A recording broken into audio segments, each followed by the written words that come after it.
Ano itu lele me chitab kalenjin itagaten Kas TV the corner office en betunotan nebo raini le kimesubit kenyorun ngalalet noton nebo agenge ak CEO noton nebo anatur kororwech ne kun mising en koindo yekibendi kewale gutit kitigin kebe Kiswahili anan ko Kiingereza asikobit keityin lakini kotam keityoton bas ko ngitinye tebut age tugul imuche sirwech en social media pages ichoget en Kas FM ak Kas TV asobit kora geger tebutiet noton nemuch itinye en uitugul elemi kunoton ketinye kelchin kimiten koboto CEO ne inendet ko indochin anan professor ako CEO noton nebo Council of Legal Education CLE kunoton mara kisomanen gazeti igere kobo CLE ako mara tomi kuyo kon missing mandate ak boisionik karan cheyae kotelelchin ngalek karan chebo somanet noton nebo ne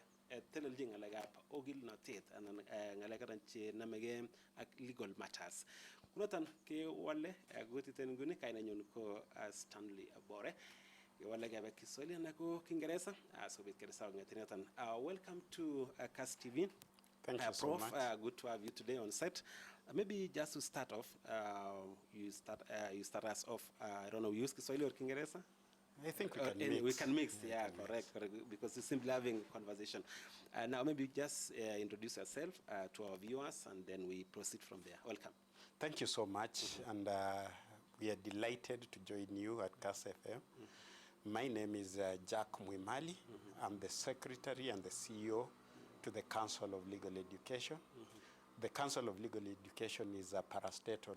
It's a public institution established under the Legal Education Act, an act of parliament that confers it with its mandate and determines the role, powers and functions that the institution has. So maybe for someone who coming across today about CLE, the mandates or what does it deal with? Now, Council of Legal Education, it has a very diverse and broad mandate. It is established in the Legal Education Act itself, which provides for a structure of enhancing and improving the quality of legal education, and it then tasks CLE to do that. How does it then do it? Number one, CLE accredits through licensing legal education provider.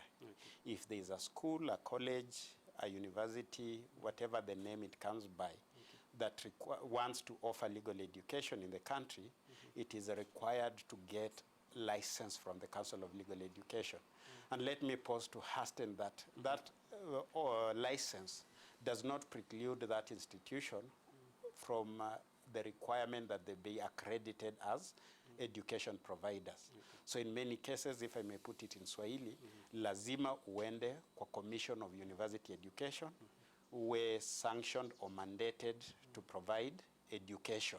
So in many cases, it will be a university. Say, for example, University of Nairobi, Moi University, inataka kuanzisha a legal education program, and that legal education program would be in the nature of maybe a diploma in law, a degree in law, or even a postgraduate degree in law, so master's, PhD. Before you start that program, then you need to come to the Council of Legal Education. We have a format that we will review the application that you make. If we are satisfied that they meet the quality standards that we have established in the respective regulations, then we will license you to offer that program. So quite a number of programs, and we do gazette those programs every year, I think twice every year, so that you know which universities, which institutions have the license to provide legal education, so that we do not have masqueraders. That's the first work that we do. But secondly, we are also an examination provider. We do examine those who have now qualified with a law degree, who want then to turn from being just lawyers to be advocates. For you to practice in Kenya, you must be admitted as an advocate of the High Court of Kenya. Yes. And that admission process begins with an examination we call Advocates Training Program examination. You go to Kenya School of Law, Kenya School of Law is set up by a different framework. There's a Kenya School In fact, of I Law wanted Act. to ask that, so it's good you've delved into it, yes. So there's a Kenya School of Law Act. Okay. That act establishes the Kenya School of Law. And the Kenya School of Law then trains you. So you are admitted there, you undertake the training. But the Kenya School of Law does not examine you. It's the Council of Legal Education, CLE, that then sets that exams, that exam, administer the examination, marks the exam, and certify you if you have passed to then be admitted as an advocate. So that's the second role that we play. We are an examining body for those who wish to be admitted as advocates. After you have done that, then we gazette you as having qualified.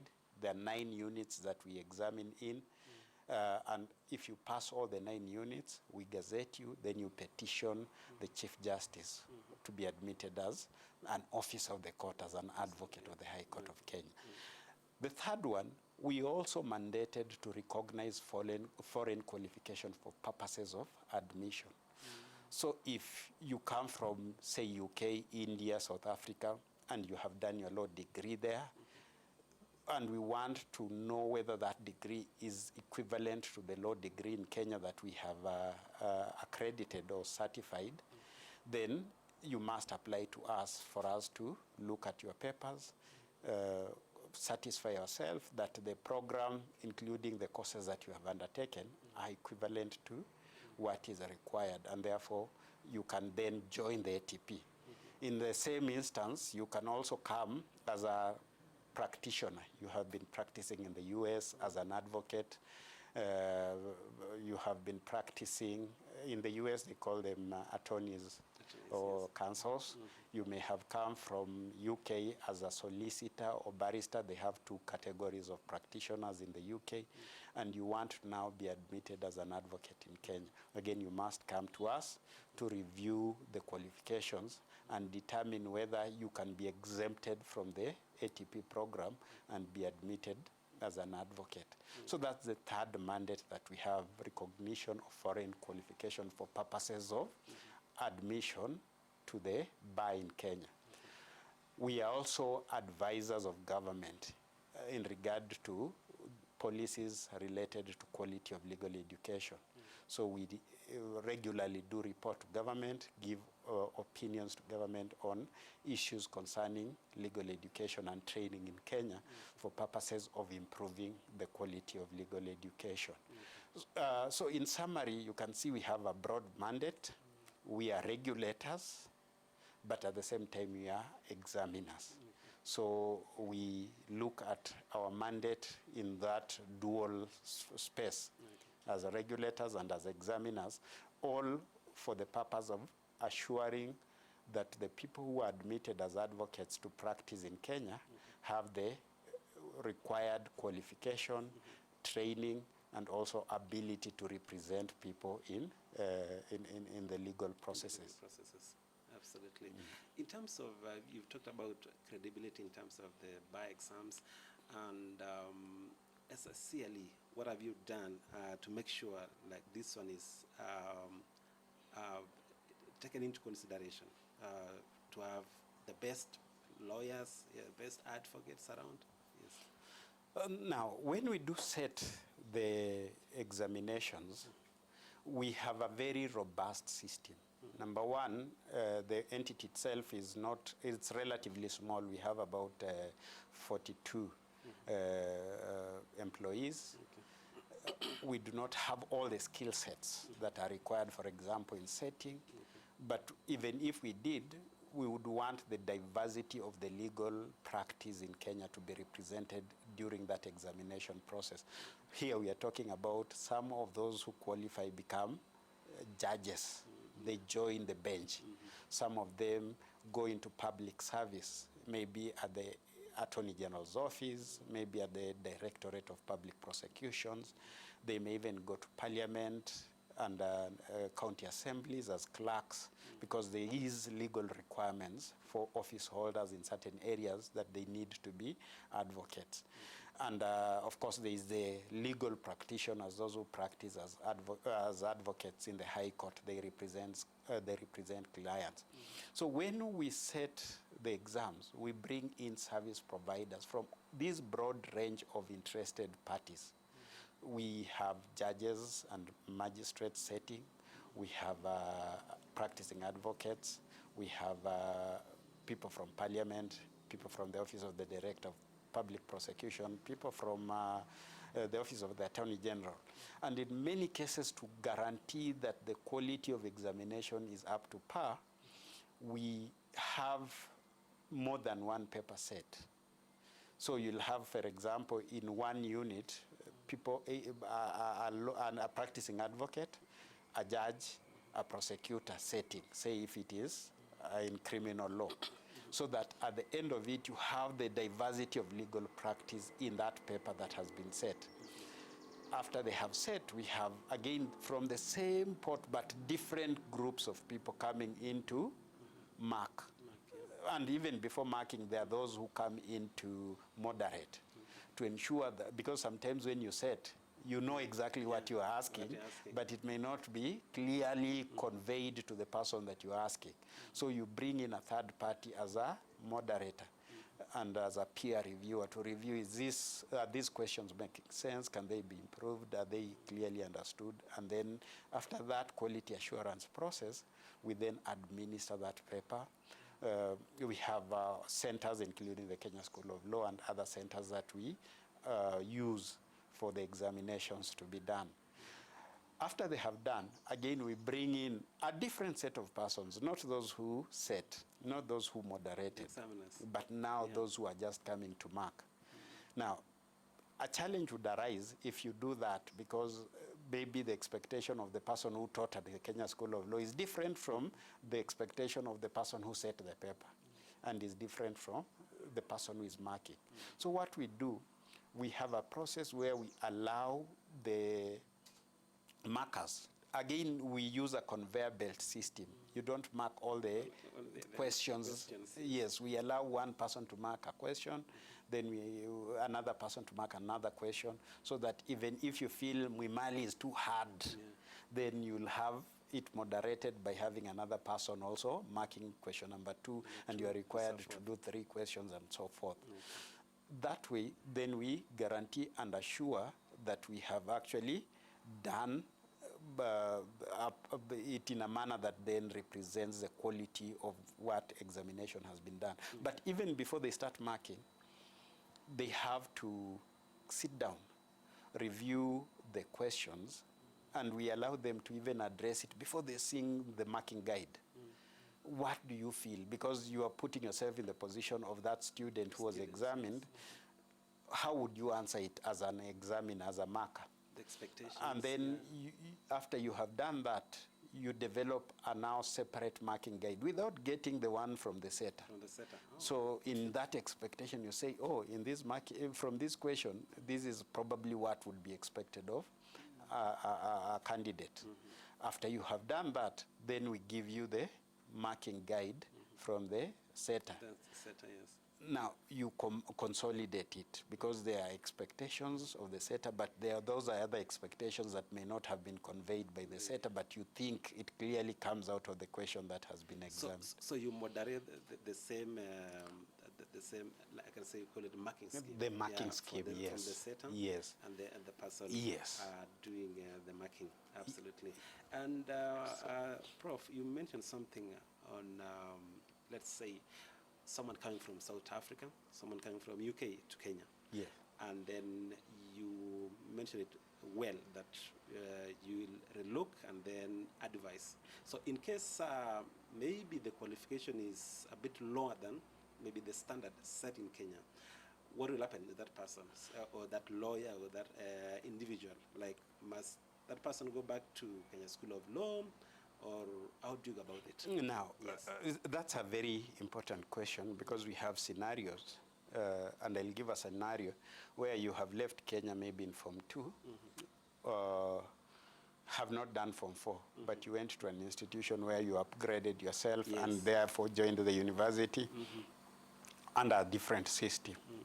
In the Legal Education Act, there is a requirement that you must have scored a certain grade, especially in the languages, English or Kiswahili, because that's the nature of legal practice. You need to be able to communicate, and if you have not passed English or Kiswahili, then it means you are not able to effectively communicate.